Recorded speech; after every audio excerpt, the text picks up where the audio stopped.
de vous retrouver pour une nouvelle semaine de Nuit Blanche sur Europe 1.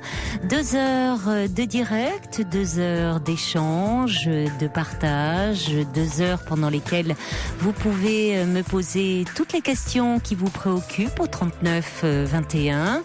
C'est ce que je vous propose tout de suite. Vous serez accueillis ce soir par Clémence et Asiba avec la complicité de Fabrice Fougerousse qui réalise cette émission. Et bien sûr, à tout moment, vous pouvez donner votre avis, votre point de vue, nous faire part de vos commentaires, de vos réflexions par courriel sur le site dublanche.europe1.fr, par SMS au 7 21 21 code nuit. Vous écrivez d'abord le mot-clé nuit, puis votre message et vous envoyez le tout au 7 21 21. 39 21, je vous attends.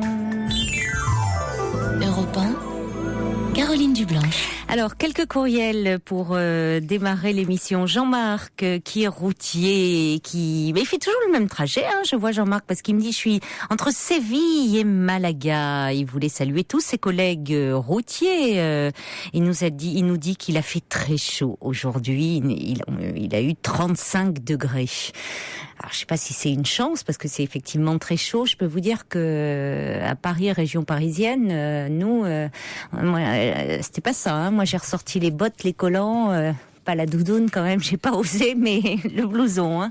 Je sais pas si dans votre région il a fait beau, mais bon, c'était pas le top.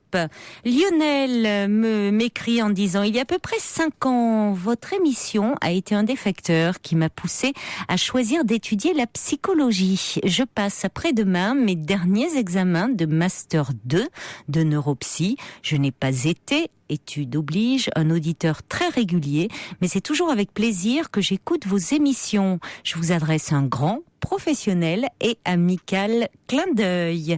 Bonne chance, Lionel, pour ces derniers examens.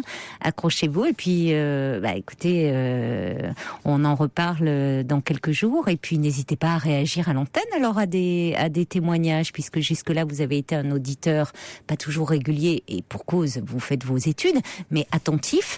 Donc il y a sûrement des témoignages qui vous ont donné envie de réagir.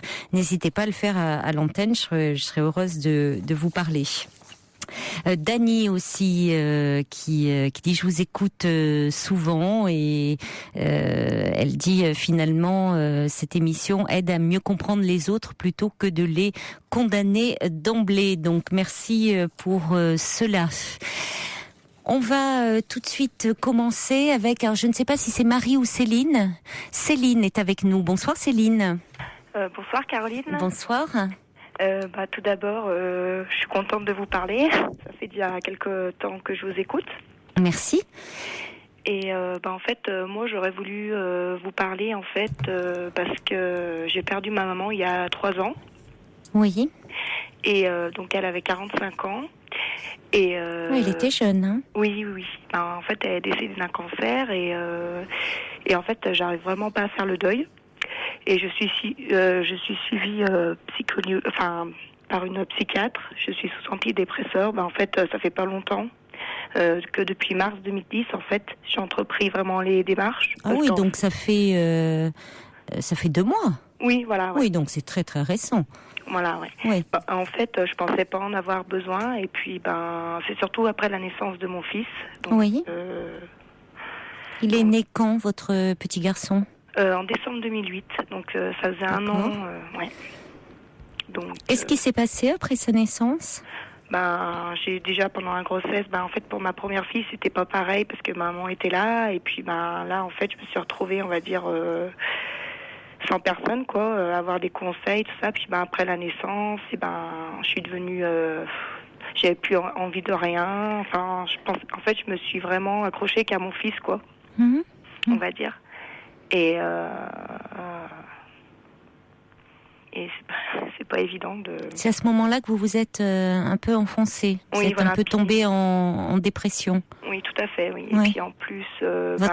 votre mère vous manquait beaucoup. Ah oui, puis même encore aujourd'hui, je veux dire, j'arrive vraiment pas à accepter, quoi, parce que j'ai jamais déjà accepté sa maladie, alors la mort, c'est autre chose. Donc, Vous étiez très très proche d'elle. Oui. Oui.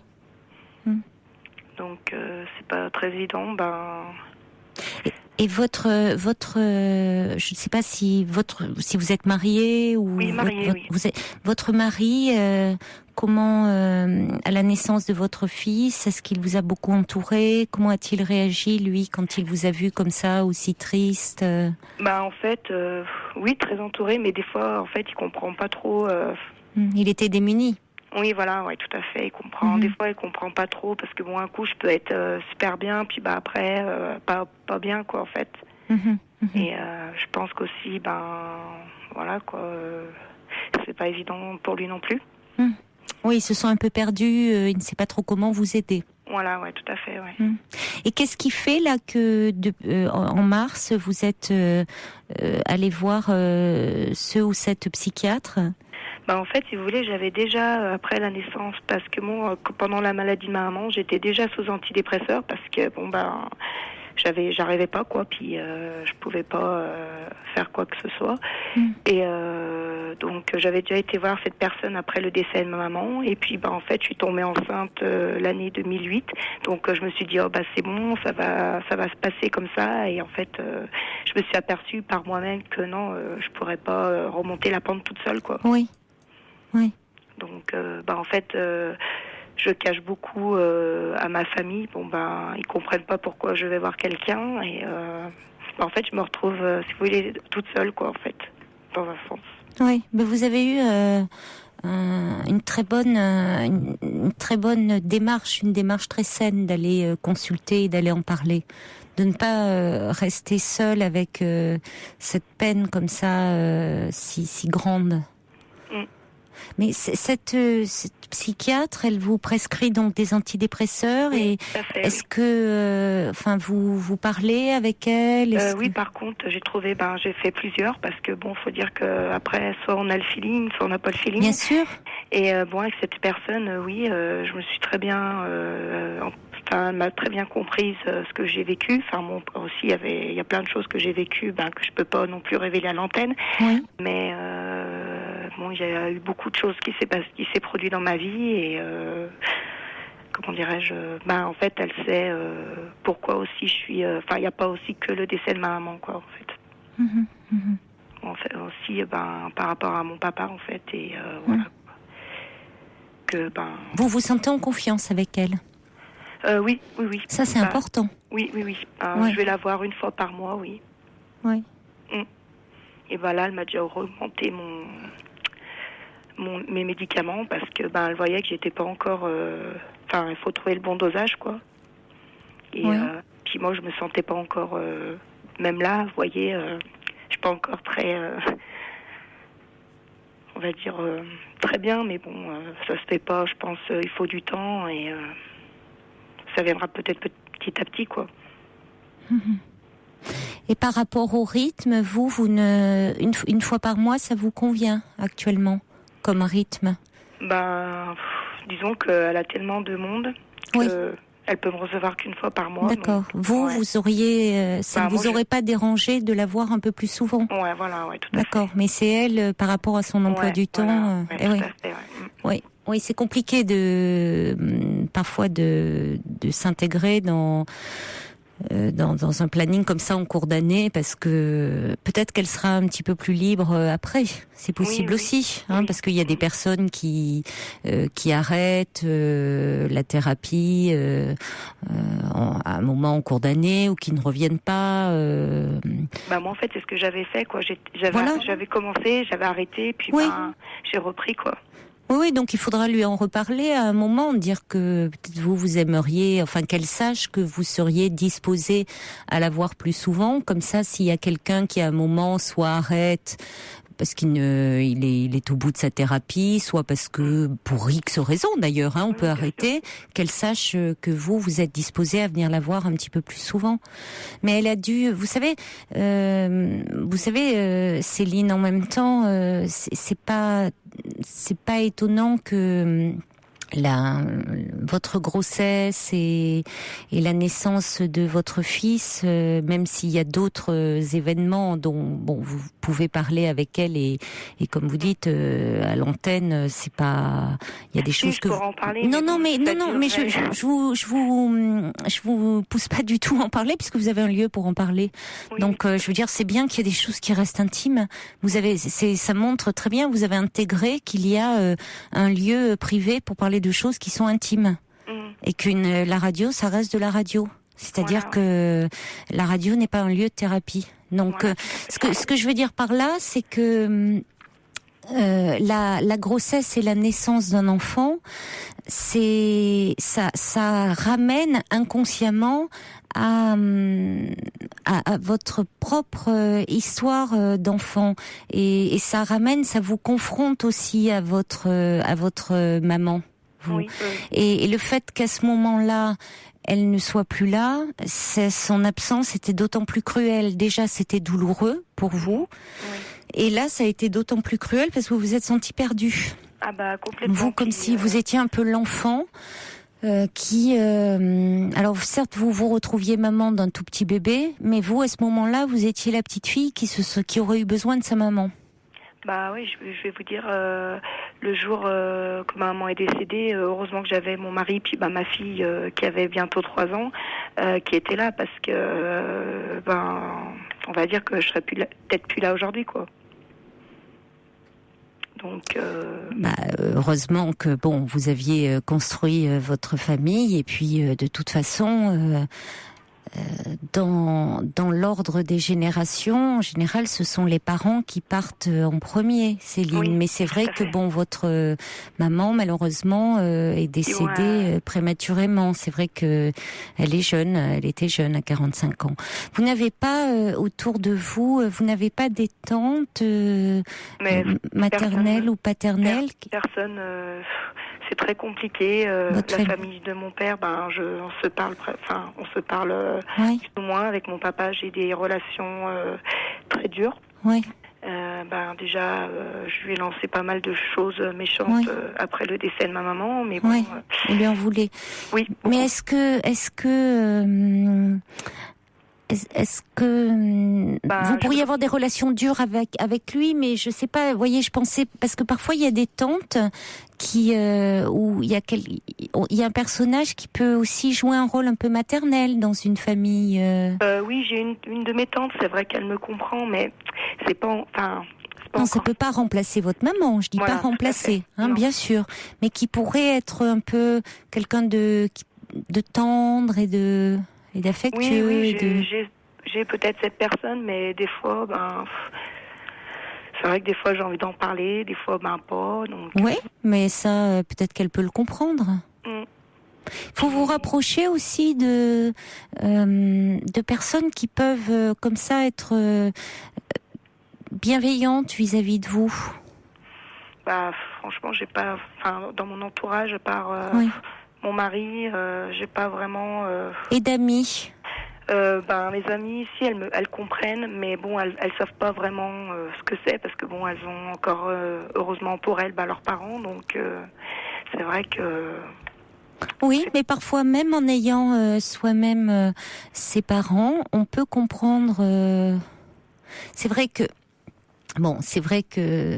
si elles ont elles-mêmes leurs parents, c'est plus compliqué de ressentir, d'éprouver ce que vous pouvez éprouver.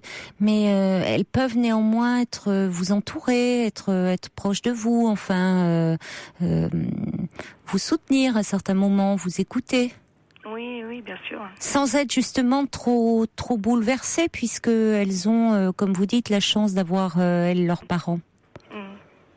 Mais bon, j'ai pas encore trouvé la personne vraiment avec qui je pourrais vraiment parler, quoi. D'accord. À part cette thérapeute. Voilà. Donc mon mari, c'est quand même essentiel. Et votre mari, qui est très aimant et très présent. Voilà, non, il n'y a pas de souci de ce côté-là, mais c'est vrai que des fois on a envie de. Je pense que les gens d'extérieur ils comprennent mieux que les gens de la famille.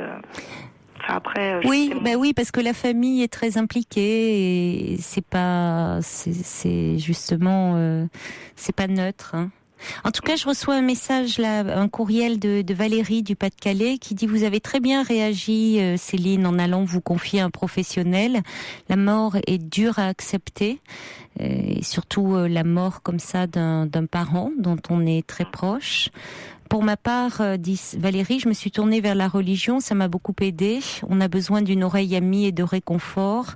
Courage, je vous sens très mature et je suis sûre que vous allez évoluer, que tout va bien se passer dans l'avenir. Et puis il y a Rome qui envoie un petit texto qui dit: perdre un parent est très douloureux, d'autant plus quand on devient parent à son tour. Vous faites bien de vous réparer, entre guillemets. Courage à vous. D'accord. Parce que moi, en fait, j'aurais voulu avoir, enfin, si c'était possible, avoir des témoignages, enfin, je sais pas, des personnes qui auraient vécu ce que ce que je vis, quoi, actuellement, quoi. Enfin, je sais pas si ça aurait été possible. C'est-à-dire qui ont perdu leur Voilà. mère et... Voilà, ouais. Et qui ont du mal à se remettre de cela. Et... Voilà, tout à fait, ouais. Bah, écoutez, restez à l'écoute de l'émission, Céline. Pour le moment, il n'y a pas de témoignage en écho à votre histoire, mais en tout cas, il peut y en avoir d'ici la fin de l'émission. D'accord. D'accord ? D'accord. Prenez soin de vous en tout cas. Il y a Coco aussi qui dit: je vous envoie plein de chaleur, je vous embrasse fort, car j'imagine la souffrance que vous endurez, étant moi-même très proche de ma mère. Bon courage à vous. D'accord. Je vous embrasse, Céline. Merci beaucoup, Caroline. Au revoir. Au revoir.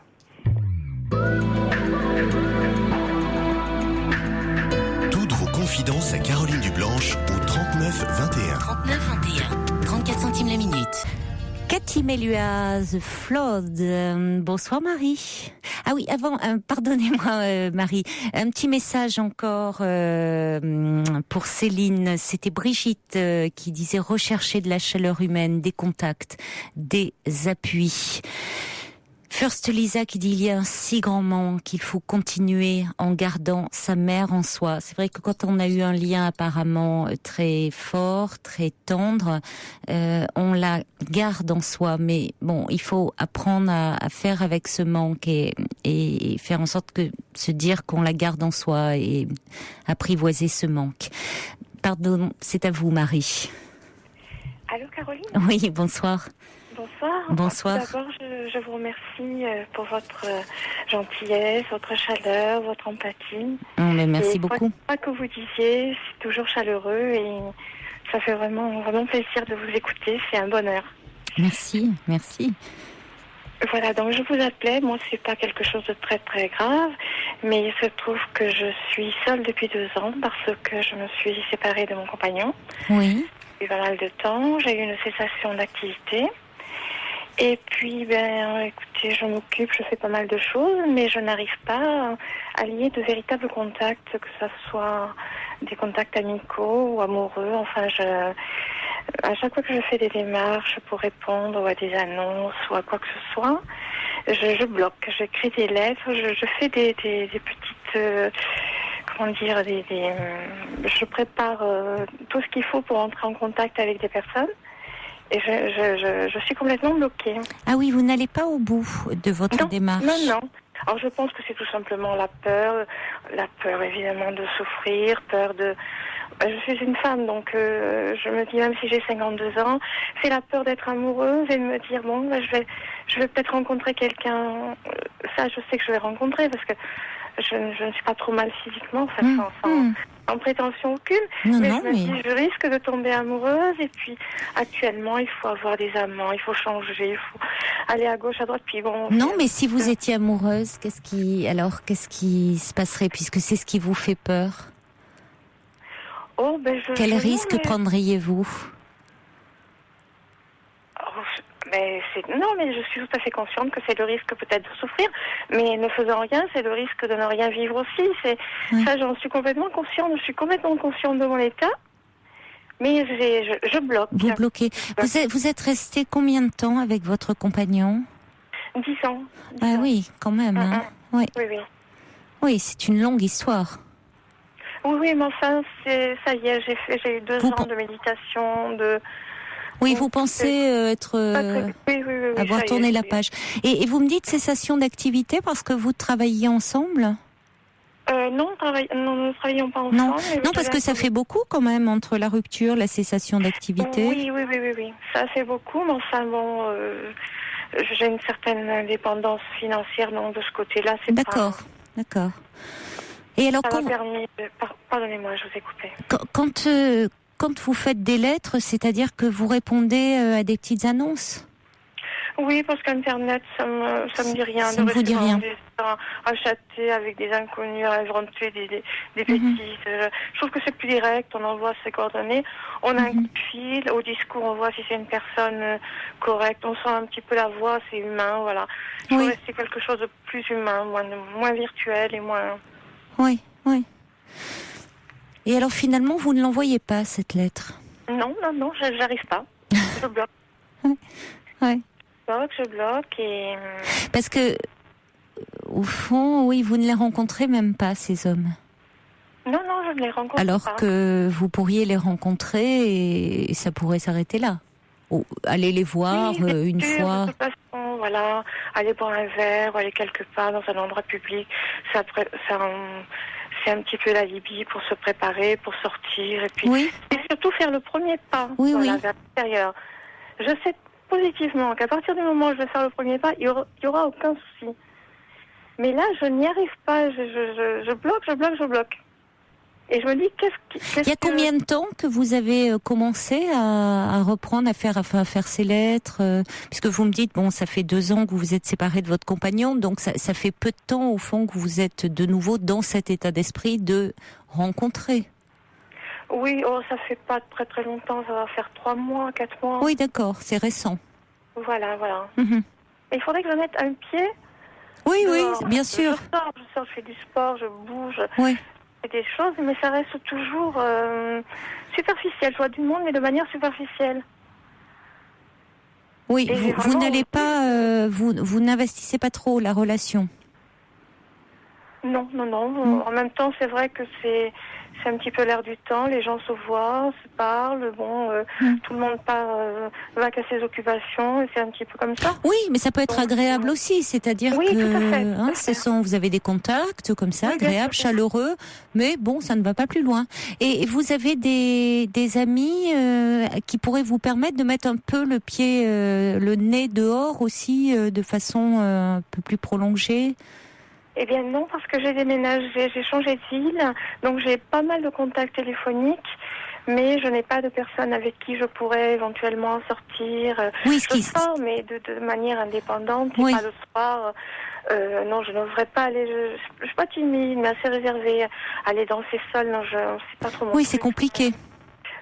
Pour moi, oui. Pour certaines personnes, non, mais moi, c'est un petit peu compliqué en arrivant dans une nouvelle ville où vous ne connaissez pas forcément.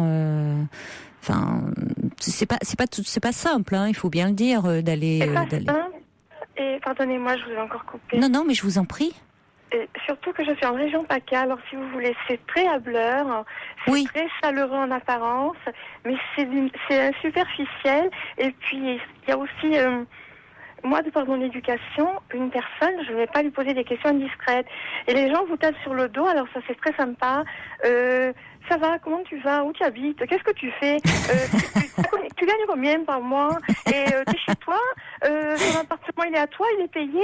Mais c'est des trucs, c'est le style américain, how much, quoi. Et ça fait déstabilisant quand on n'est pas. Vous faites bien l'accent, hein. Oui, mais c'est tout à fait ça, mais c'est un petit peu c'est la région PACA, quoi. Ce sont les codes, les codes en vigueur. Complètement. Et t'as combien par mois, ça va, tu te démerdes bien par mois, t'as combien par mois? Et moi, jamais j'oserais demander à une personne des questions. Surtout en France, c'est très tabou de parler d'argent. Je savais pas qu'en région PACA, à Marseille, c'est tout à fait ça. C'est très c'est bling bling. C'est oui. L'argent s'affiche énormément. Oui, c'est spécifique. Hein. Oh, il n'y a pas qu'en région PACA, là. Vous allez un peu là du côté de l'avenue Montaigne et tout, et je vous assure que ça s'affiche aussi. Hein. C'est assez Oui, bling bling aussi. Manière. Oui, c'est bling bling, mais d'une autre manière. Ah oui, oui. Différent. Enfin. C'est pour afficher un statut social, oui. voilà, un train de vie. C'est autre chose. C'est autre chose. Là, c'est plus dans le populaire, mais c'est sympa, mais c'est assez. On peut mal à taper sur le dos d'une personne et dire. Oui. Alors, qu'est-ce que tu fais? Et ton mari, il est où? Et voilà. Oui, oui. Et je suis sympa, je suis sociable. Oui, ça a l'air, oui. Avec ça. Pour moi, c'est un manque d'éducation de poser des questions intimes. Oui, vous vous sentez un peu agressé. Non, pas agressé. Enfin, le mot est fort, mais un peu, oui. Oui, c'est un peu rentre dedans. Oui, complètement. Je me dis que moi, si je connais pas la personne, et encore, il y a des questions, il faut laisser venir, il faut laisser la personne dire ces choses intimes, il ne faut pas les poser les questions intimes comme ça, de but en blanc, et bon, voilà, donc... Et là, cela dit, Marseille est une très grande ville, donc vous pouvez aussi, voyez, il y a d'autres quartiers, il y a d'autres. Bien sûr, Aix, c'est magnifique. Il y a Bandol, il y a des endroits fabuleux. Oui.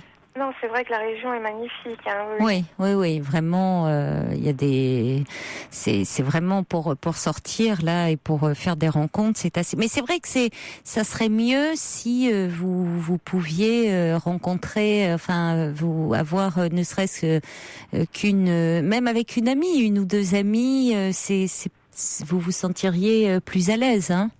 Alors il y a je sais que quand on arrive dans une nouvelle ville, faudrait vous renseigner à la mairie parce qu'il y a pour les nouveaux arrivants, c'est l'accueil des villes françaises, je sais pas comment ça s'appelle, c'est pour les nouveaux arrivants où ils proposent comme ça, ils font des réunions.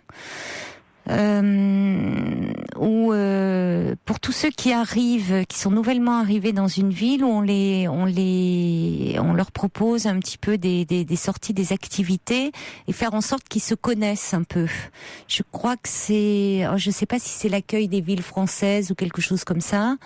Sinon, c'est vrai qu'il y a beaucoup d'auditeurs qui, alors je sais que vous n'aimez pas Internet, mais qui nous disent beaucoup de bien J'ai Internet. Qui nous disent de onvasortir.com, que c'est vraiment un site très agréable parce que c'est pas un site à proprement parler de rencontres, mais c'est un site qui propose des sorties. Oui, ça je connais, onvasortir.com, il y a des cours de cuisine dans les restaurants. Vous connaissez ça? Des soirées bowling, il y a aussi pour faire un petit peu de marche, des choses comme ça. Oui, on m'en a parlé, mais enfin bon, voilà, on m'en a pas parlé. Oui, éventuellement. Alors, le souci aussi, c'est que souvent c'est excentré sur Marseille. Parce que moi, je suis un petit peu à la sortie de Marseille sur la route d'Aix, en direction d'Aix. C'est un peu excentré dans des quartiers coupe-gorge, mais incroyables. Alors, même la nuit en voiture, vous savez, ça fait assez peur, hein, parce que c'est vraiment des endroits le soir seul, sans être parano, toute seule la nuit pour retourner chez soi. C'est pas que je sois parano, mais ça fait peur. Hein. Je vous assure, je sais pas si vous connaissez Marseille, mais selon les endroits. Mais pourquoi vous êtes allé vous installer dans cette ville? Parce que vous semblez quand même, vous semblez pas très à l'aise dans cette ville, Marseille. Non, c'est pas que je sois très très à l'aise. Mais c'est tout simplement parce que j'ai acheté un appartement. Ben oui, c'est curieux, d'autant. Donc j'ai un bien immobilier que je possède, et puis donc, il faudrait éventuellement que je vende, que je parte dans un autre endroit, peut-être sur la Ciotat. Mais bon, c'est vrai que c'est pas évident de vendre. Oui, c'est quelque chose que bien sûr que je. Bah oui, parce que j'ai l'impression, moi personnellement, je sais pas, je trouve que c'est une ville. Difficile, mais non, moi je trouve que c'est une ville extrêmement attachante, donc vous voyez, on sent que c'est compliqué, donc dans ces cas-là, peut-être qu'effectivement, il vaudrait mieux, dans ce que je vous entends dire, songer, ça peut être un projet, après de revendre et puis de vous installer dans un autre endroit où vous vous sentiriez peut-être mieux. Je pense une plus petite ville sur. Peut-être que vous vous sentiriez mieux. Peut-être que vous vous sentiriez mieux. Un coin très très agréable parce qu'il y a que des résidences, c'est boisé, c'est l'endroit est je suis pas carrément, si vous voulez, dans le centre-ville. Mais c'est vrai que c'est assez bon. En même temps, vous allez me dire que je peux prendre un taxi. Et c'est vrai que quand je vais dans le centre à proprement dit de Marseille, qui est quand même assez problématique, on prend un taxi, on vous laisse devant, puis on reprend un taxi. C'est vrai que ça c'est faisable aussi. Mais... Bon, je voulais vous lire quelques messages, mais quelques SMS, mais j'ai un problème avec. Ah non, c'est revenu. Il y a Brigitte qui dit faites-vous aider par une amie pour vous aider à envoyer une lettre. Il y a Rome qui dit osez faire les choses, Marie, car la vie passe, carpe diem. Et puis Steph qui est un homme dit n'ayez pas peur de l'amour, surtout avec une si douce et jolie voix.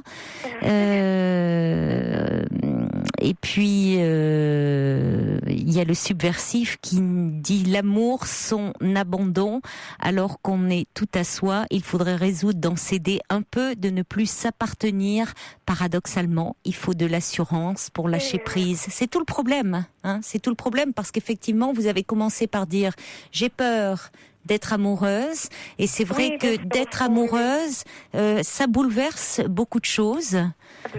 Ça bouleverse beaucoup de choses. Donc, il faut accepter à un moment d'être dans le lâcher prise. Et pour être dans le lâcher prise, il a raison, il faut un peu d'assurance. Voilà, pour vivre, il faut prendre des risques, sinon on s'enferme et puis on c'est encore autre chose. Oui. Voilà, on vit rien, il nous arrive rien, mais il nous arrive rien. Donc... Alors, il y a Michel qui dit par pitié, PACA, qu'est-ce que c'est laid? N'est-il pas plus agréable d'entendre dire Provence, Alpes, Côte d'Azur? Et puis il y a Petite Plume qui dit le quartier de la Corniche et du parc Borély, c'est agréable quand même. Voilà. Bon, si on a des Marseillais, les oreilles vont siffler avec tout ce qu'on a dit sur Marseille. Mais non, mais c'est magnifique. Mais c'est vrai que la journée, mais c'est vrai que la nuit, se promener en voiture seule, les auditeurs ne pourront pas dire que... On va appeler Titoff, vous allez voir de la bande à Ruquier. Je pense que quand il va à Marseille, il doit bien se promener seul la nuit, Titoff.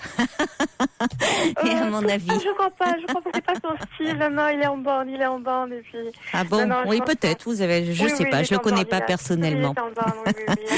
Oui. Bon, il y a Poupi qui dit, si Marie ne se plaît pas en région, alors on va dire Provence, Alpes, Côte d'Azur, pour faire plaisir à Michel, elle n'a qu'à venir à Rennes. Je l'attends, dit Poupig. Non, vous voulez rester. Non, c'est merveilleux. Ah, quand même. Aller à la plage, le soleil.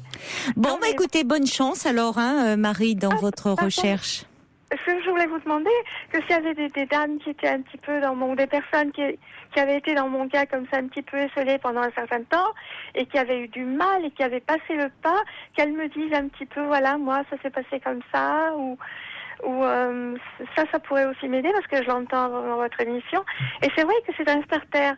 Si on a une personne qui nous dit, voilà, moi je fais ça, pas spécialement le but de la manœuvre, mais peut-être que ça pourrait me faire un petit déclic pour me... Bien, mais le message est passé, alors ne raccrochez pas, vous allez avoir Clémence hors antenne, hein. Ne raccrochez pas, Marie. Je vous remercie infiniment. Je vous en prie. Merci beaucoup, Caroline, merci. Au revoir, Marie. Et au revoir, merci beaucoup. Jusqu'à 1h sur Europe 1, Caroline Dublanche. Bonsoir, Jacqueline. Bonsoir, Caroline. Bonsoir. C'est ça, oui. Bon, je vais essayer d'être claire. Je téléphone parce que j'ai 4 enfants. Oui. Ils sont tous très grands. Et mon deuxième fils va divorcer. Oui. Et il me dit que parce que il a 10 ans de plus que sa femme, il me dit que c'est parce qu'il manque totalement de caresses, de tendresse, et qu'il ne peut pas vivre de cette façon avec une femme. Alors évidemment, aussitôt, moi, Bon, je suis très triste pour lui, parce qu'ils ont une petite fille de 2 ans et demi, et ils vivent en Angleterre, donc c'est un petit peu loin. Et... Alors ça me ramène en arrière parce que j'ai été vis-à-vis de cet enfant, c'est très difficile à dire, j'ai été une maman maltraitante vis-à-vis de mon fils. Et donc, comme je sais que je ne lui ai pas apporté l'affection qu'il avait droit, et il me l'a dit une fois, il m'a dit, ce n'est pas avec l'amour et l'affection que j'ai eu pendant mon enfance. Mais maintenant, nous avons d'excellents rapports. On a réussi à se dire notre amour. Bon, mais c'est l'enfance qui compte. Et voilà, et je suis une maman maltraitante et vis-à-vis des autres, non. Mais lui, Oui. Pourquoi qu'est-ce qui s'est passé vis-à-vis de lui? Vous avez 4 enfants, hein, vous me dites, Jacqueline. Oui. Il est en quelle position? Deuxième. En deuxième. Oui. C'est-à-dire Qu'est-ce qui s'est passé avec lui? Quelle est son histoire? Son histoire, je crois que simplement, le mari que j'ai épousé au tout début de ma grossesse n'était pas son père. Voilà. Oui. Son père était un ami, voilà, et je l'ai su assez rapidement en fait, et je n'en ai pas parlé, donc je me sentais déjà très coupable vis-à-vis de cet homme que j'épousais. Je me sentais un peu malhonnête, et toute ma grossesse, évidemment, ça a été... Alors j'adore être enceinte, je suis vraiment très bien quand je suis enceinte, mais pour lui, j'avais peur tout le temps qu'on découvre que c'était pas le sien.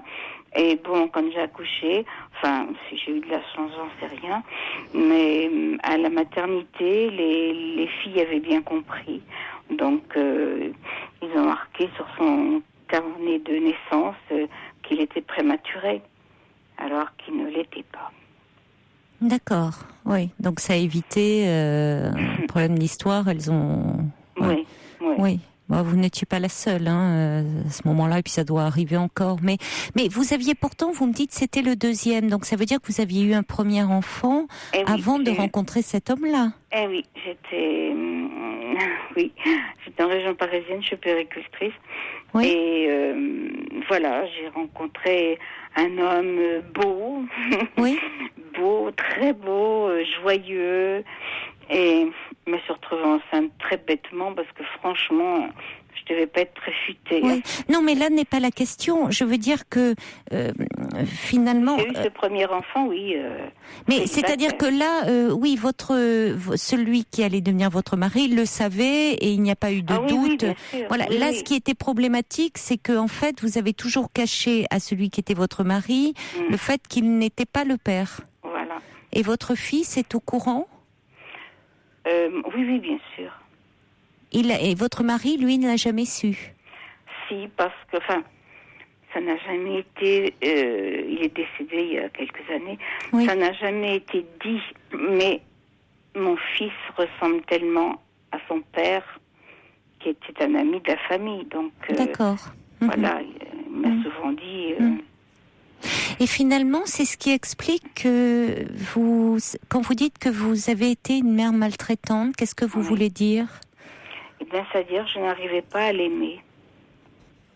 Je n'arrivais pas à l'aimer et j'avais du mal à le toucher. C'est-à-dire que je n'avais aucun plaisir à l'avoir dans mes bras. Évidemment, je n'ai pleuré, mais c'était impossible. Et alors, son enfance ça a été très dur parce que c'est un garçon très intelligent, avec une mémoire extraordinaire. Mais s'il apportait à la maison une mauvaise note, je le grondais, mais s'il en apportait une bonne, je ne le valorisais pas suffisamment. Voilà, je disais, bon, bah oui, c'est bien, des amis, des copains, il était souvent privé d'aller chez des copains pour... En fait, je trouvais n'importe quelle raison pour l'en empêcher, quoi. Oui, n'importe quelle raison était la bonne et je lui ai mis un nombre de fessées aussi. Donc, c'est un garçon qui a fait beaucoup de fugues. Oui. Et finalement, comment était votre mari vis-à-vis de lui? Eh bien, en fait, il était gentil avec lui. Il était gentil. Oui. Oui, oui.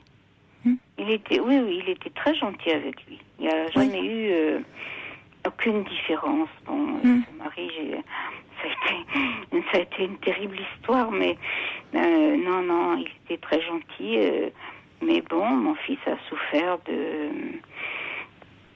Ça ne fait pas très longtemps qu'on a réussi. On en a souvent parlé parce que voilà, je me suis ouverte à lui souvent. Et alors de ce fait, c'est moi à chaque fois qu'il a fait des bêtises, parce qu'il a fait des grosses bêtises. Et moi je disais, c'est ma faute. Voilà, c'est. Oui.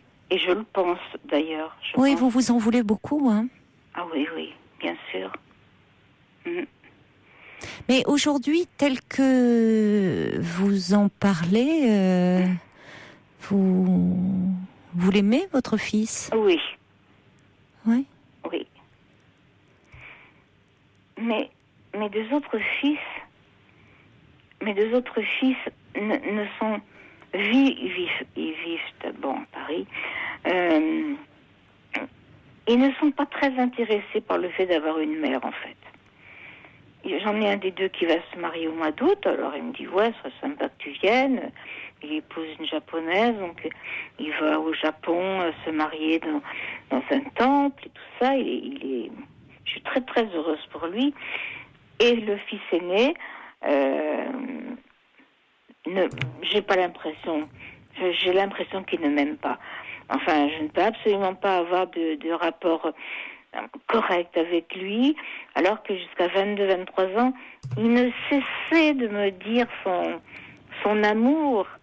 Et un jour, il m'a dit, oui, mais à 23 ans, on est con, alors j'ai réfléchi après. Mais je pense quand même que le fait d'avoir été très injuste avec cet enfant, je pense que c'est ça qui les a éloignés de moi. Je le crois. Alors, bon, évidemment, c'est compliqué pour des enfants quand au sein d'une même fratrie, il y en a un qui est injustement, qui est un peu rejeté, qui est le vilain petit canard. Alors que les deux autres bénéficient d'attention, de soins, parce que c'est très culpabilisant aussi pour ces enfants qui bénéficient de toute l'attention. Mais il y a une autre chose qui est très importante, c'est que plus un enfant reçoit de l'amour, de l'affection tout au long de son développement, de son enfance. Enfin, pas trop non plus, parce que c'est ça, c'est-à-dire que de l'amour qui lui permet aussi de se détacher, de se construire tout en se détachant, plus il va pouvoir se détacher. Parce que il sent que finalement, il va pas être dans cette quête, comme l'est votre deuxième fils qui a eu plus de mal à se détacher de vous. C'est-à-dire qui est dans cette quête du moindre signe. Dans ce que j'entends, et je ne cherche pas à minimiser ce que vous nous dites, j'entends qu'il y a plus une difficulté un moment que de la maltraitance. Que vous dites maltraitance, c'est-à-dire que vous avez eu beaucoup de mal à investir cet enfant qui était comme finalement votre culpabilité, ce sentiment de culpabilité, de honte, et que votre fils l'incarnait. C'était cet enfant conçu hors mariage, il fallait pas que votre mari soit au courant, et finalement votre enfant incarnait cela, bien malgré lui. Oui. Bon. Dans ce que j'entends aujourd'hui, j'entends tout votre amour. Vous avez commencé par dire je suis une maman de 4 enfants. Le problème, c'est qu'un de mes enfants m'a annoncé qu'il allait divorcer, car il manque énormément d'affection, et je suis malheureuse pour lui. Et bon, on sent à quel point vous êtes triste pour lui, et vous faites du souci pour lui. Et maintenant, on se voit aussi par la webcam, parce qu'il y a Elodie qui aura 3 ans bientôt. Et puis, quand je dis à Cyril je t'aime, c'est vraiment du fond de mon cœur. Et lui me dit aussi qu'il m'aime. Alors, c'est important. C'est important. Oui, mais je me dis quand même. Parce que quelquefois, quand j'ai vraiment le moral à zéro avec cette histoire, je lui en parle, il me dit, maman, je t'en supplie, arrête de me parler de ça. J'ai oublié. En fait, je me suis construit une solidité. Je veux pas que tu te culpabilises comme ça, c'est fini. Mais je crois je crois que c'est important de l'entendre. Je crois que maintenant vous lui avez dit, c'était important qu'il l'entende. Et je crois que si ça vous pèse à vous, ce que j'entends, hein, Jacqueline. Oui. Non, justement, je voulais vous téléphoner parce que je me disais que peut-être ça allait être pour moi une sorte une façon de me racheter en disant à tous ces gens qui vous écoutent ce soir, voilà, leur dire je n'ai pas été une bonne mère, je sais pas, parce que je ne peux pas en parler évidemment. Je ne peux pas en parler. J'en ai parlé à ma fille qui, elle a l'amour, donc elle ne me juge pas, mais je sais quand même qu'elle certainement ne ferait pas ce genre de parcours, mais j'entends cela comme finalement une forme de mea culpa public, comme si... Vous savez bien que de toute façon, on n'est pas là pour donner l'absolution, nous, dans cette émission. Non, bien sûr que non. Jacqueline, bien sûr que non, mais il y a des témoignages plutôt... Vous voyez, il y a Jean qui dit « J'entends vos regrets comme une déclaration d'amour envers votre fils, mais vous pardonnez-vous pour ce passé de souffrance ?» Et First Lisa qui dit « Cette dame devait se sentir bien coupable, ce fils doit savoir que sa mère l'aime. » Il y a le subversif qui dit de toute façon, vous avez été agi et dépassé par ce que vous aviez en vous-même. C'est qu'aujourd'hui vous l'avez compris, et ce qui est extraordinaire, c'est qu'aujourd'hui vous l'aimez finalement, votre fils. C'est ce qui compte. Je l'aime, oui. Bon, maintenant, je crois qu'il s'agit plus de. Alors, Margot, elle dit, vous n'arriviez pas à le toucher comme par hasard. Bon, vous le dites vous-même, il rencontre et veut divorcer d'une femme qui n'est pas tendre avec lui. Et répétition, ça revient évidemment vous en pleine face. Vous faites le lien, mais maintenant c'est son histoire. Peut-être qu'à un moment il ira en parler. Bon, en même temps, on a tous une histoire, mais je crois pas.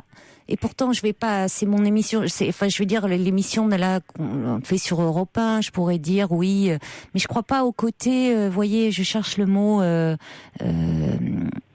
rédempteur, enfin pas rédempteur, mais catharsis. Vous voyez, catharsis de la radio, de la dire. Je crois que. Bon, on en a parlé, mais que peut-être, ça serait bien que vous alliez en parler un peu dans l'intimité, si vous en ressentez le besoin de cette histoire. Oui. En quelques séances en thérapie. J'avais l'impression que ça allait me faire du bien de vous en mais parler. Je pense, mais si vous voulez, je ne crois pas au pouvoir, voyez, catharsis de, voilà, on peut, je vous le dis vraiment en toute sincérité. Oui. Ça reste une émission de radio. Bien sûr. Mais j'espère que ça va vous faire du bien. Voilà. J'espère sincèrement, Jacqueline. Merci beaucoup. Et je remercie les gens qui ont appelé. C'est sympathique. Ça fait en tout cas, on a eu beaucoup de messages, oui, très sympathiques pour vous. Et très chaleureux. Très chaleureux. Je vous embrasse tous. Et puis, je vous embrasse et je vous remercie de m'avoir écouté. Il y a d'ailleurs le subversif qui dit renoncer à sa propre faute est une façon à nulle autre de grandir. Vous pouvez grandir, il n'y a pas d'âge. Divorcer de votre culpabilité, pas avec votre fils, avec un thérapeute. D'accord. Voilà. D'accord. Merci en tout cas, Marie, de votre confiance. Merci beaucoup. Au revoir, Caroline. Au revoir, Jacqueline. Pour rejoindre Caroline Dublanche, appelez le 39 21, 34 centimes la minute.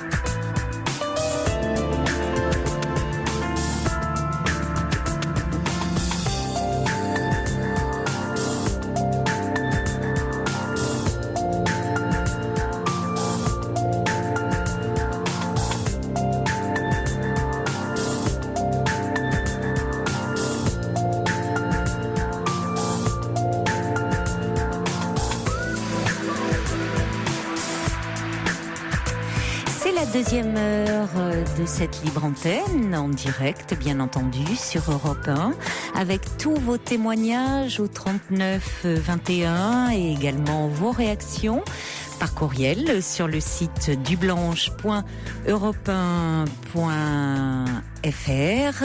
Alors, des réactions qui arrivent concernant le témoignage de Marie qui nous parlait de sa difficulté à aller au bout de son désir de faire des rencontres. Romuald nous dit, pour ce qui est l'accueil des nouveaux arrivants en ville, effectivement, il s'agit de AVF Accueil. Alors je pense que c'est Association des villes françaises Accueil. Cela existe en toute logique dans une grande ville comme Marseille. Et il y a également Johnny Boy qui dit, mais concernant le témoignage de la nouvelle Marseillaise, Marie, la question est, a-t-elle vraiment envie de rencontrer l'amour, se demande Johnny Boy. Jean-Pierre qui est un Marseillais, qui adore sa ville, qui dit mais comment ça, Marseille est une des plus belles villes de France? Non mais alors là il boue ce soir, Jean-Pierre. Et puis Moni dit mais je suis très étonnée des personnes que Marie a rencontrées. Je suis marseillaise et croyez-moi, je n'ai jamais demandé le salaire ou la vie privée des gens. Je pense que cela est très différent selon le quartier qu'elle habite. Ville très chaleureuse et pleine de possibilités, dit Moni. On a également des SMS qui arrivent également au 7 21 21 code nuit. Alors un SMS pour encore un message pour Jacqueline qui attendait beaucoup de vos réactions ce soir parce que Jacqueline c'est pas simple de parler de soi à l'antenne et notamment elle a fait avec beaucoup de sincérité et je l'en remercie parce que dire qu'on a été une mère qui comment dire, comme elle se définit, j'aime pas trop dire, elle disait j'ai pas été une bonne mère, j'ai été une mère maltraitante, je pense qu'elle a eu du mal à investir son fils, il y avait un sentiment de honte, de culpabilité qu'on sentait très fort, et il y a justement un message qui arrive, qui n'est pas signé, qui dit Jacqueline, votre fils vous a pardonné, alors sachez vous pardonner. Et puis on a également il y a quelqu'un qui dit j'aurais tellement aimé que ma mère me parle comme ça avant de mourir, j'aurais tout oublié, Dieu sait si elle m'a fait du mal et même souhaité du mal. C'est un message qui n'est pas signé. Signez vos messages, mettez un petit prénom ou un pseudo, c'est mieux comme ça pour moi pour les lire. Je voulais faire un petit clin d'œil très amical à Anne-Lise aussi, la remercier pour son message. Et puis on va accueillir, alors il y a Céline qui a démarré l'émission avec son témoignage où elle disait qu'elle a perdu sa maman à l'âge de 45 ans d'un cancer et que elle a beaucoup de mal à se remettre de son décès et que notamment tout a basculé pour Céline au moment de la naissance de son deuxième fils. Donc elle aurait aimé avoir des témoignages un peu de personnes qui auraient été confrontées à la même situation. Donc il y a Karine qui dit « J'ai perdu mes deux parents dont ma mère depuis peu, j'en souffre beaucoup, mais la vie est là avec ceux qui restent et nous aiment. Pensons-y ». On accueille d'ailleurs à ce sujet Yasmina qui est avec nous au 39 21, numéro que vous pouvez composer jusqu'à 1h. Bonsoir Yasmina. Oui, bonsoir. Bonsoir. Donc voilà, moi je voulais déjà vous appeler avant bien longtemps quoi. Je vous écoute depuis à peu près 4 ans. Merci. Et donc voilà, j'ai essayé plusieurs fois, j'arrivais pas à vous avoir. Et ce soir, c'est vrai que la jeune femme qui avait au téléphone, donc c'est Céline, oui, m'a beaucoup touchée parce que je vis la même chose en fait. J'ai perdu mes deux parents, donc d'un même cancer. Ma mère n'a pas supporté le décès de mon père et est décédée juste après quoi. Donc j'étais enceinte et 2 fois où j'ai perdu mes parents. J'étais enceinte de mon fils quand j'ai perdu mon père, en 2001. Oui. Septembre 2001 d'ailleurs. Et en mai 2003, j'ai perdu ma maman, j'étais enceinte de ma fille. Et j'ai 4 enfants en fait. Oui. Oui. Donc voilà, c'était en fait le deuxième et le troisième enfant. Et depuis, c'est vrai que j'arrive pas à m'en remettre aussi, quoi. Donc la seule solution pour moi, c'était de me faire suivre. Et j'ai pris conscience qu'il fallait vraiment que je me fasse suivre il y a peu de temps en fait, parce que bon, j'étais en fait dans le déni, quoi. Comme mes parents faisaient beaucoup de voyages entre l'Algérie et la France. Oui. Donc pour moi, si vous voulez, ils étaient là-bas, quoi. J'arrivais pas à me mettre dans la tête qu'ils reviendront plus, quoi. Et donc ça a été très très difficile. Et là cette année, j'ai commencé à avoir beaucoup de crises de spasmophilie, parce que je faisais beaucoup de crises à l'époque. Et là, ça revenait tout le temps, quoi. Et j'avais l'impression d'être malade. Je me disais, c'est bon, je vais me choper cette sale maladie, moi aussi, à mon tour.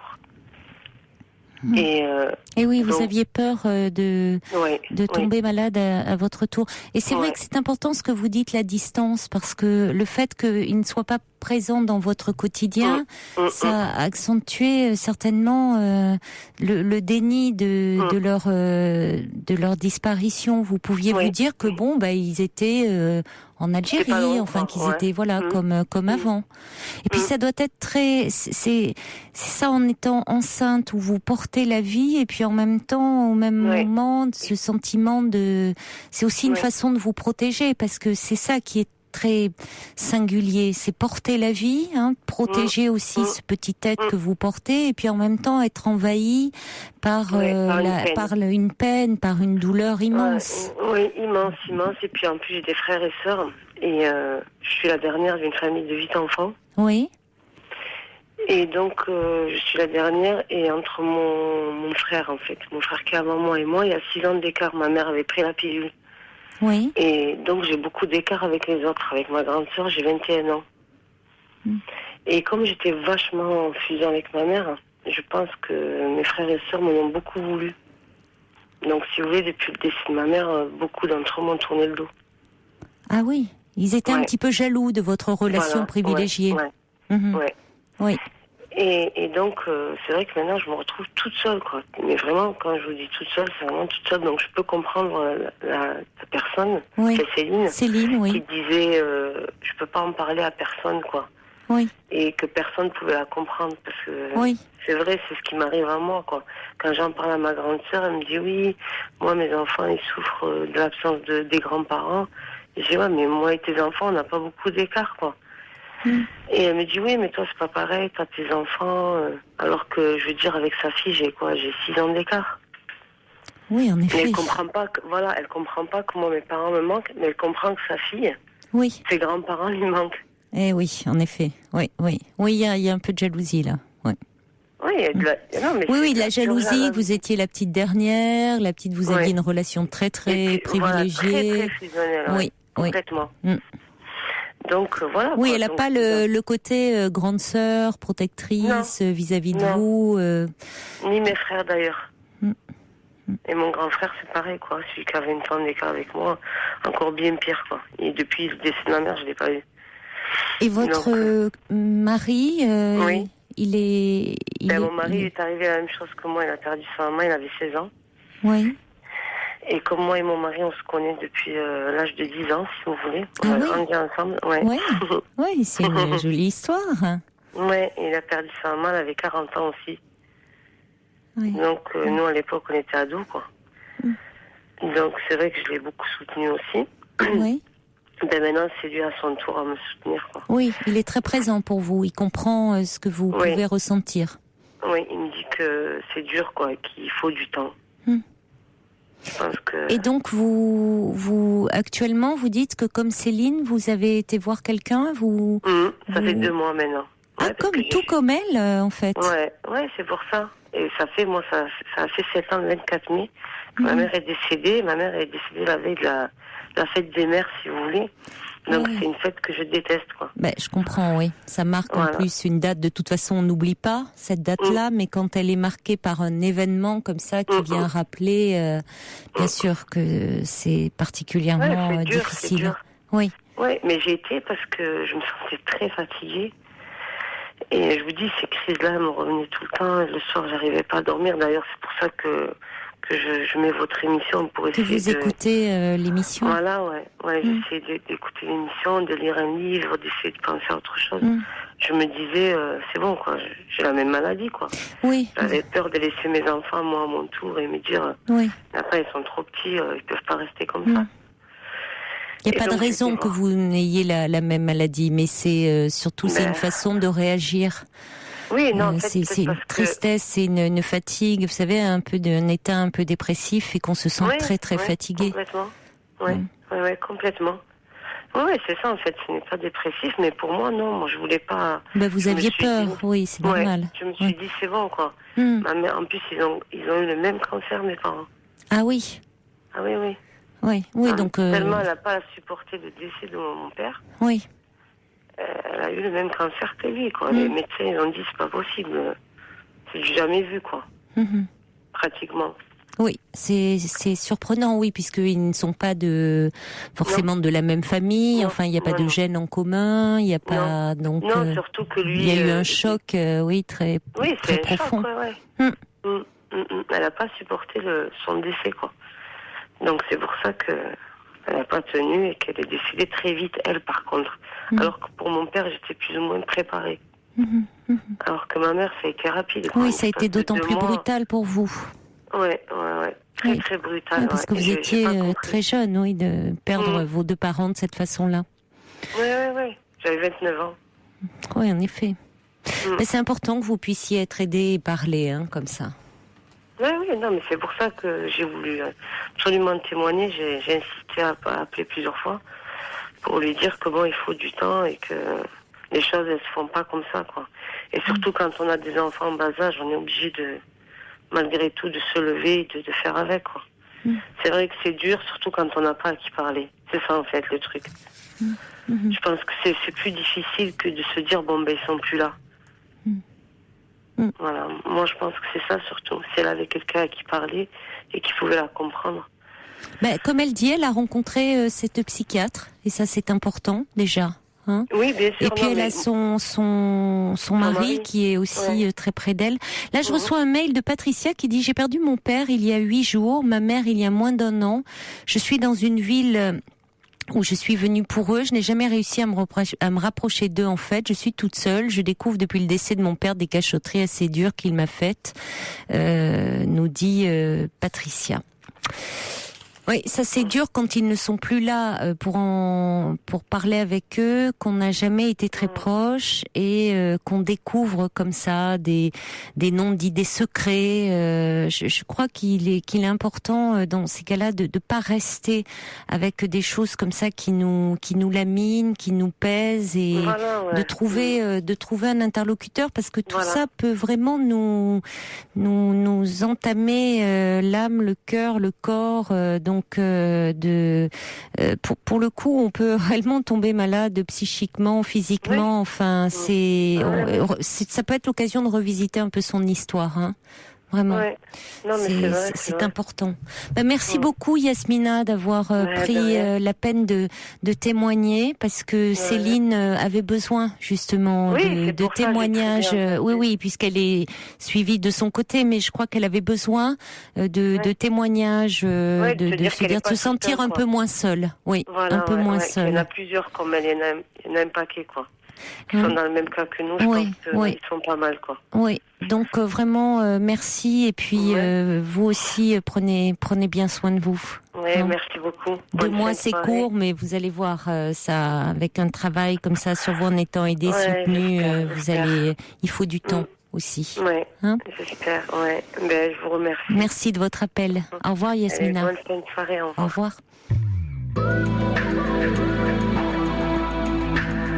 Toutes vos confidences à Caroline Dublanche au 39 21. 39 21, 34 34 centimes la minute.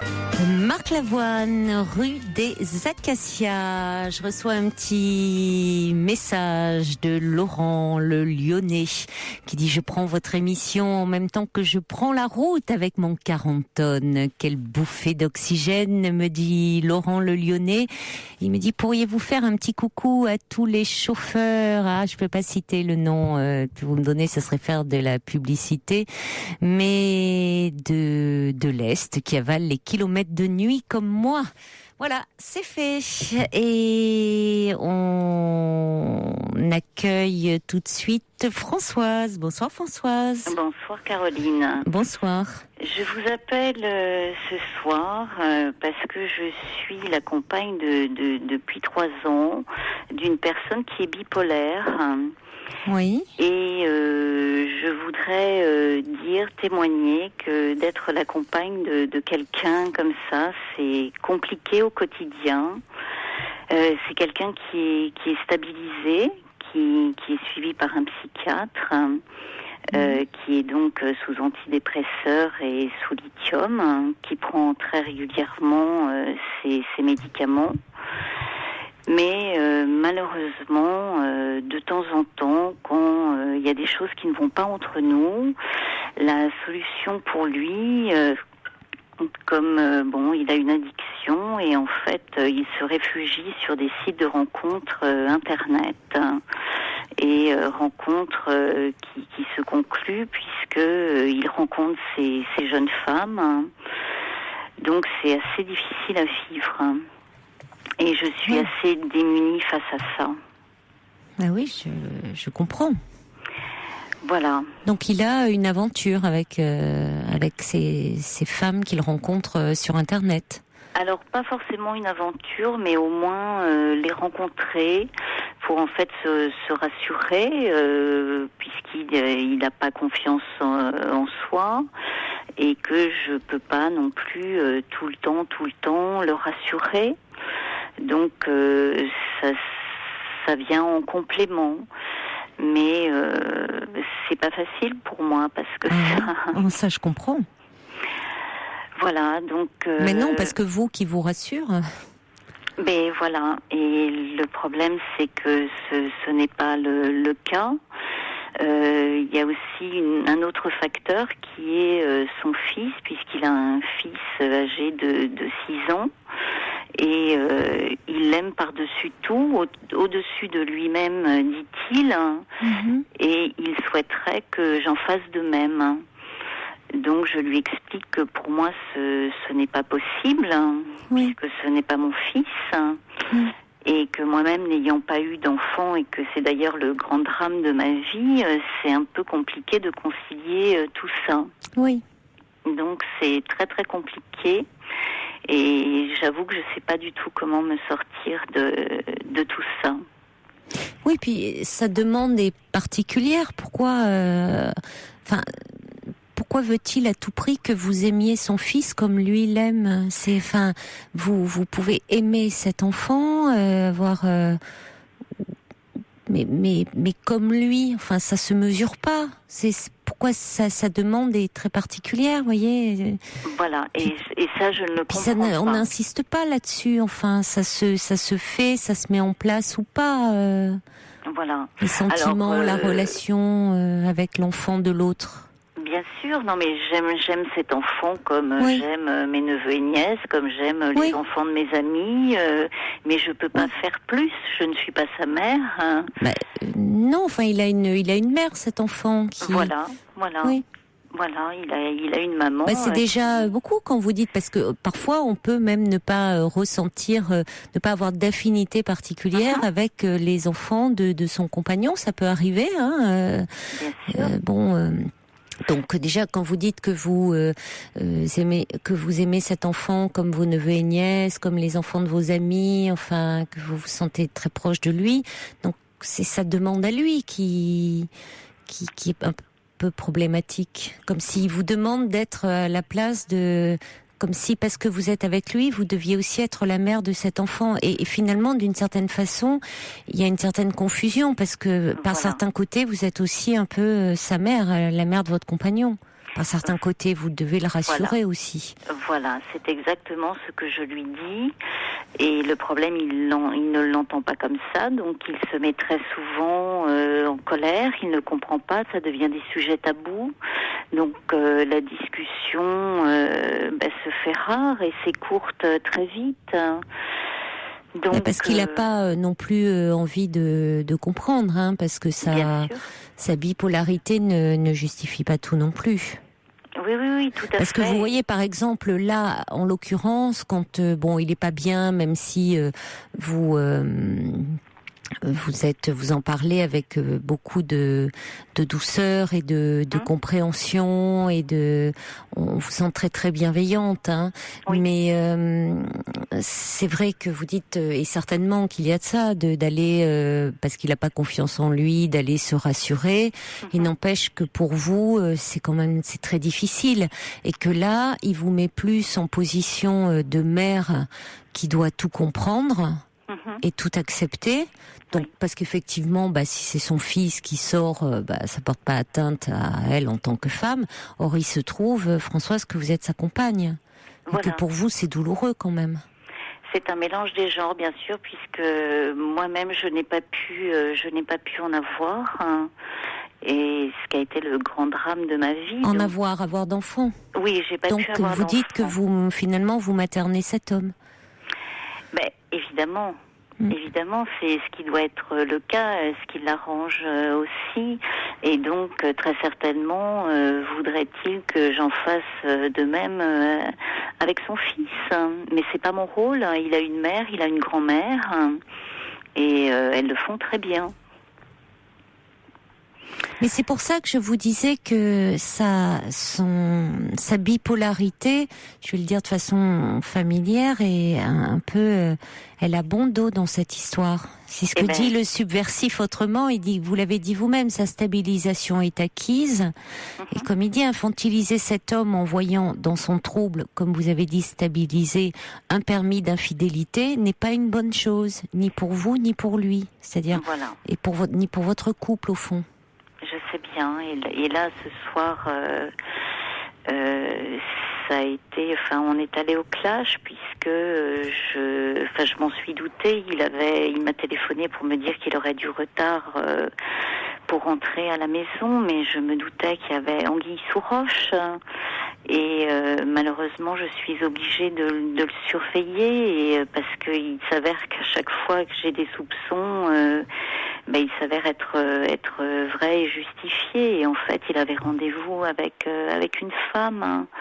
Mais pour lui, c'est rien, c'est complètement insignifiant, ça veut rien dire et ce n'est pas grave. Hein. Donc, il considère que c'est moi qui prend tout à la démesure et voilà. Donc, je vous avoue que je suis un peu perdue et du coup, il me fait beaucoup douter de moi. Ouais. Mais je comprends, c'est quand même, c'est une blessure de savoir, même si, vous vous dites, il y va souvent que pour se rassurer, mais vous êtes en droit, c'est pas le terme, mais c'est pas grave de savoir qu'il est dehors avec une autre femme et que vous devez accepter. Voilà. Au fond, il vous met en situation, il vous met, et au fond, est-ce que, je vais vous poser la question autrement. S'il n'était pas bipolaire, accepteriez-vous cela? Alors ça peut arriver, évidemment, ça peut arriver à tout homme. Non, mais ça, d'accord.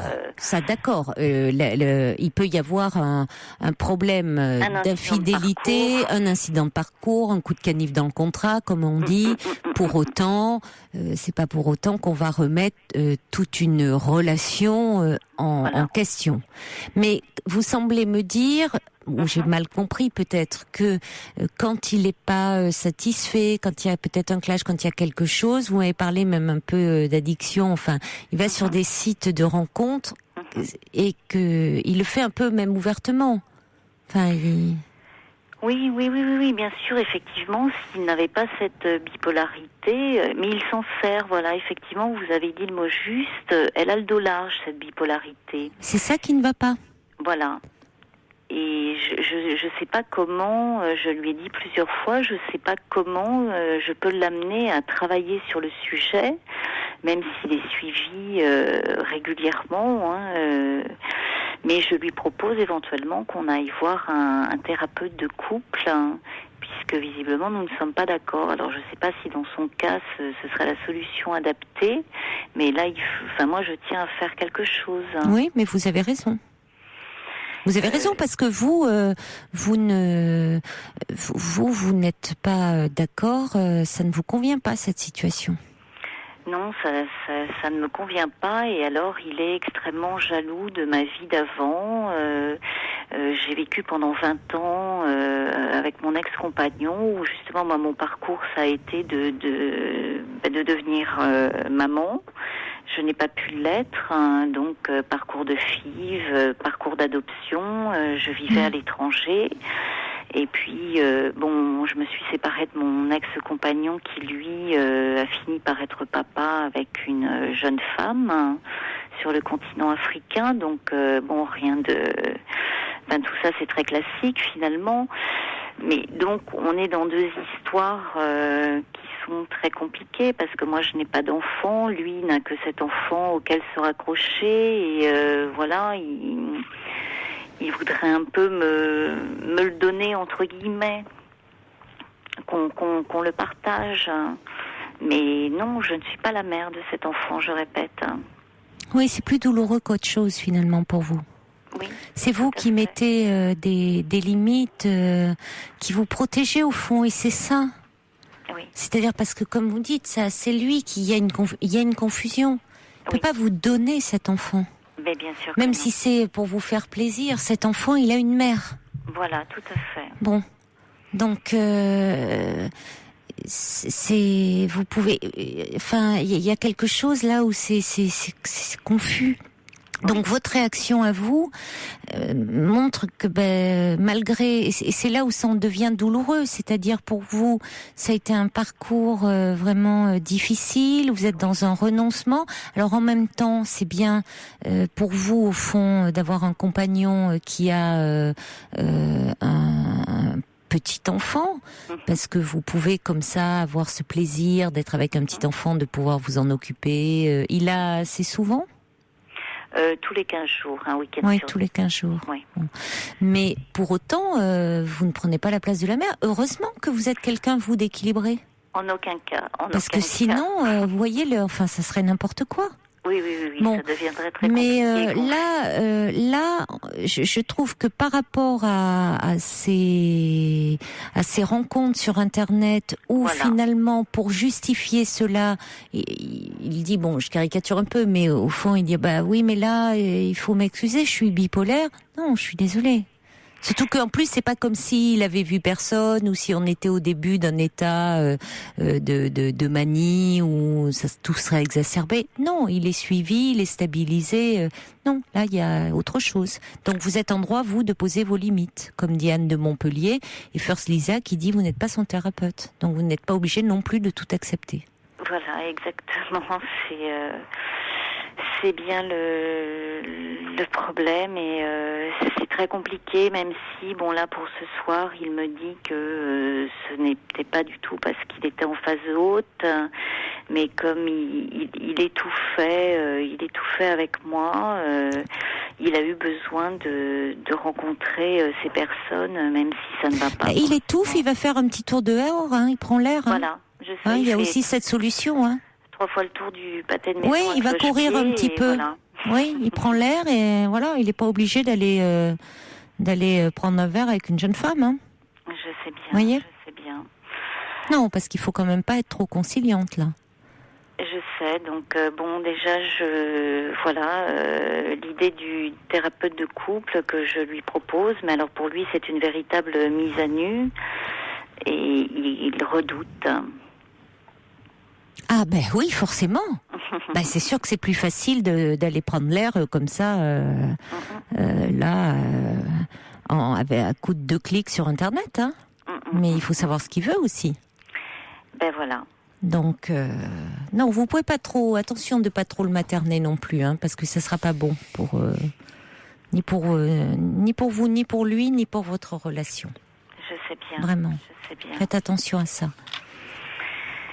Bon, je vous remercie beaucoup. Je vous en prie. Bon, bonne fin de soirée à vous. Merci à Merci vous mille aussi. fois. Au revoir. Au revoir. Pour rejoindre Caroline Dublanche, appelez le 39 21, 34 centimes la minute. Quelques mails qui arrivent encore suite au témoignage de Françoise.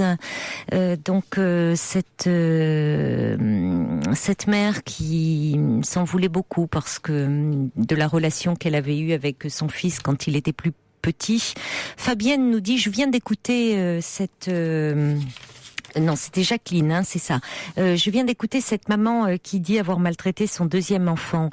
Comme ça doit être formidable pour son fils d'entendre aujourd'hui son amour pour lui. J'ai 42 ans, nous dit Fabienne, j'ai été rejetée par ma mère. Le plus dur aujourd'hui, c'est qu'elle ne l'a jamais reconnue, n'a jamais eu une parole gentille pour moi. Je me suis construit une belle vie avec un super mari et 3 magnifiques enfants. Je ne lui dois rien à part la vie. Cette maman reconnaît ses torts et elle a réussi à avoir une belle relation avec son fils. Alors bravo, nous dit Fabienne. Et puis on a Poupig également qui dit: moi, ma mère a mis aussi 4 enfants au monde. Elle ne nous a jamais dit bon anniversaire ni je t'aime. C'est très dur. Alors bravo à Jacqueline qui a finalement pu parler et qui a pardonné, dit Poupig. Alors, je sais pas ce qu'il veut dire par pardonner, et qui a du mal, en tout cas, à se pardonner à elle-même. Il y a un autre message, ça c'était par rapport au témoignage de Céline et de Yasmina qui dit: j'ai 29 ans, je suis le dernier d'une fratrie, j'ai perdu ma mère à 12 ans, mon père à 14 ans. Et malgré tout, le temps cicatrise peu à peu les blessures. Et puis à propos de la chanson de Marc Lavoine, La rue des Acacias, il n'y a pas que Marie-Claude qui aime cette chanson et qui dit l'horizon s'éclaircit quand je l'entends. Il y a First Lisa qui dit: j'ai habité rue des Acacias dans ma jeunesse. Souvenir. Il y a également le subversif qui revenait sur le témoignage de Françoise avec son compagnon bipolaire. Le subversif dit: son absence de considération pour vous déséquilibre votre relation, soit il essaie d'en développer, soit vous devrez décider d'assumer sa défaillance ou pas. Un petit peu de musique et puis nous accueillerons Charlotte Gainsbourg, Time of the Assassins. Et c'est pour Sergio, tiens, parce qu'il me dit: une Charlotte peut en cacher une autre. Quel beau prénom, c'est celui de ma fille, nous dit Sergio. Ah mais décidément, la rue des Acacias vous plaît beaucoup. Domi me dit beaucoup de souvenirs aussi pour moi. Et puis Laurent m'envoie 2 autres petits messages SMS en disant: pouvez-vous faire un petit coucou à tous les chauffeurs de l'Est qui avalent les kilomètres de nuit comme moi? C'est déjà fait, mon cher Laurent, mais vous deviez passer dans une zone où ça ne passait pas. Hein. Vous êtes dans l'Est, là, je ne sais pas, mais bien sûr je le refais avec plaisir, et pas que les chauffeurs de l'Est, il y a beaucoup de routiers qui écoutent Europe 1 de jour comme de nuit. Je vous embrasse tous très fort et on accueille Charlotte. Bonsoir Charlotte. Bonsoir Caroline. Bonsoir, justement on est dans les Charlotte. C'était un plaisir. Eh ben voilà, pour vous aussi alors. Oui, tout à fait, oui. Vous avez une jolie voix en plus. Merci. Voilà, j'appelais en fait pour Céline. Oui. Ça m'a beaucoup touchée, oui. Elle demandait un témoignage de. Et oui, de elle personne. avait. J'espère, oui, je lui avais vraiment dit de rester à l'écoute. Alors j'espère qu'elle a entendu, oui. parce que j'ai dit jusqu'au bout, on peut avoir des témoignages. Hein. Oui. Elle demandait en fait, des personnes ayant une difficulté de séparation. Et oui, de faire le deuil. Elle n'arrive pas à faire le deuil de sa maman. Ouais. C'est ça. Et moi, je considère ça comme une dernière séparation. C'est peut-être pour ça que c'est plus ou moins dur pour selon les personnes et selon ce que l'on a vécu. Maman est décédée il y a 10 ans. Il y aura 10 ans juste le 13 juin. Vous voyez, on n'oublie pas, mais c'est beaucoup plus apaisant.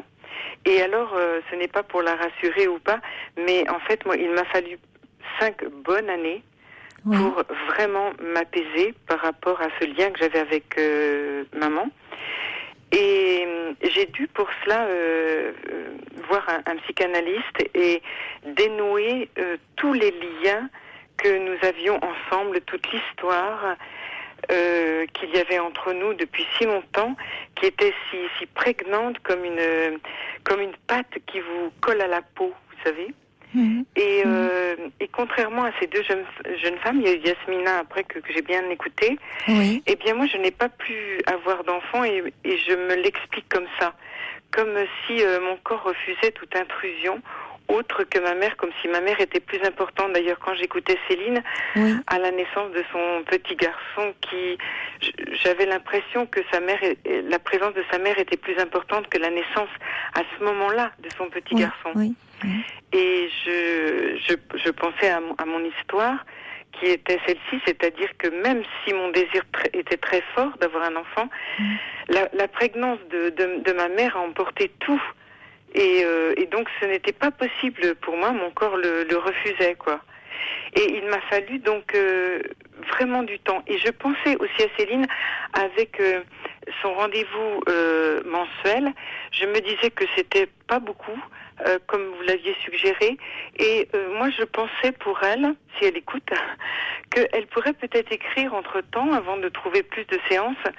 Parce que après, qu'est-ce qu'elle doit avoir comme idées qui lui viennent comme ça quand elle est toute seule. Alors heureusement qu'elle a son mari, bien sûr, et ses enfants, mais peut-être que l'écriture pourrait l'aider. Voilà. Je pensais à ça. D'ailleurs, moi-même, j'ai écrit un livre.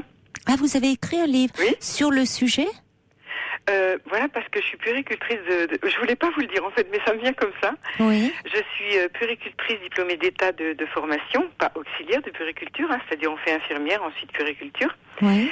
Et ensuite j'ai fait psychopathologie de l'enfant et de l'adolescent. Oui. Et j'ai écrit un livre sur le guide de la petite enfance, qui est sorti au mois de septembre chez Masson, où il y a tout le développement de l'enfant, de la naissance, développement moteur, intellectuel, etc. Et ensuite, toutes les pathologies de l'enfant. Il y a plusieurs chapitres dans ce livre, voilà, qui a un prix très, très modéré, 22 €, et qui est illustré d'une façon très moderne. Et voilà, c'est mon enfant en fait, c'est ma création. Bien sûr, voilà. Oui.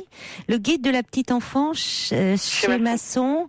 Et Charlotte, c'est votre prénom. Normalement, on ne donne pas de nom de famille à l'antenne, mais... non, c'est en fait mon prénom, c'est parce que j'adore Charlotte et j'ai une nièce qui s'appelle comme ça. D'accord. Mais en fait, mon prénom c'est Catherine. Catherine. Bon, oui, parce qu'on ne donne pas, enfin, à moins que vous le souhaitiez pour un livre. Mais déjà, le guide de la petite enfance. Le guide de la petite enfance, édition Masson, Catherine, donc il vient de sortir.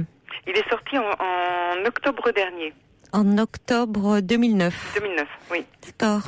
Mais il est encore très en vente. Mais je suis très sensible à ce que vous dites sur, par exemple, le fait que vous n'ayez pas eu d'enfant et sur cette prégnance de la mère. Oui. En vous. Je l'ai ressenti ça au cours de ce travail. Mais c'est-à-dire comme si il ne pouvait pas, parce que en même temps, ça veut dire aussi, n'ayant pas d'enfant, vous restez fille, vous restez la fille d'eux. Oui. Même si elle n'est plus là, vous restez toujours la fille d'eux. Oui. Et au fond, devenir mère, c'est se confronter, c'est être comme sa mère. Et parfois, c'est pas possible. Oui. C'est pas possible pour diverses raisons. Soit parce qu'elle est très idéalisée, on ne lui, c'est pas possible. On reste dans cette position de fille. Soit parce que la relation est très complexe, très ambivalente, a été très conflictuelle, et qu'on a trop peur de répéter. C'était ça, en fait. Ouais, trop peur de finalement ressembler à la mère que l'on a eue, et on préfère ne pas reproduire cela. Exactement. Et le travail parfois se fait trop tard, et quand on prend conscience qu'on reproduira pas, parfois c'est plus possible. Je me suis dit quel dommage que j'ai pas fait ça à 20 ans, j'aurais pu avoir des enfants après. Bon, c'est pas grave. C'est comme ça, parce que finalement vous êtes dans un métier. Enfin, c'est pas grave. C'est finalement, il y a plusieurs façons de transmettre, d'être dans du maternel, bon, vous êtes. D'ailleurs, je suis devenue enseignante après, hein. Dans mon parcours. Oui. Je suis devenue enseignante de la petite enfance. Oui, donc vous êtes donc déjà dans votre parcours, vous êtes travaillé auprès de petits enfants, oui. Vous enseignez, oui. donc vous êtes vraiment là dans la transmission. Oui. Et maintenant vous faites un livre. Oui. J'en prépare un deuxième. Vous en préparez un deuxième. Donc bon, on est quand même en plein dans. Vous voyez, il y a quelque chose là. C'est pour ça que je voulais donner à Céline comme à Yasmina. À ces jeunes femmes, je voulais leur donner un peu de souffle, de positif, voilà, parce qu'on y arrive, quoi. Mais ça demande du travail, c'est vrai, hein. Ça demande de dépasser certaines souffrances, mais c'est tellement plus créatif que les souffrances dans lesquelles on reste. On voit. C'est ce que j'ai ressenti, vous voyez. Oui, on voit vraiment la créativité là. D'ailleurs, il y a le subversif qui dit votre travail vous alléguez, il fait référence à Moujotte, mais de façon bien plus jolie, parce qu'il dit votre travail vous alléguez du temps de cœur disponible. Oh, on n'est pas dans le temps de cerveau. En vous souhaitant qu'il fructifie, ma chère, vous dit-il. C'est gentil. C'est joliment dit, hein. Oui, très. Je vous embrasse, ma chère Charlotte. Pour ceux qui veulent voir ce que vous faites, le guide de la petite enfance. Oui, on peut aller sur Amazon et on le voit. Le guide de la petite enfance chez Masson, il est sorti en octobre 2009 et Catherine, voilà, mais qui avait envie de se faire appeler Charlotte ce soir. Oui, c'est gentil. Je vous embrasse, au revoir. Bonsoir. Bonsoir.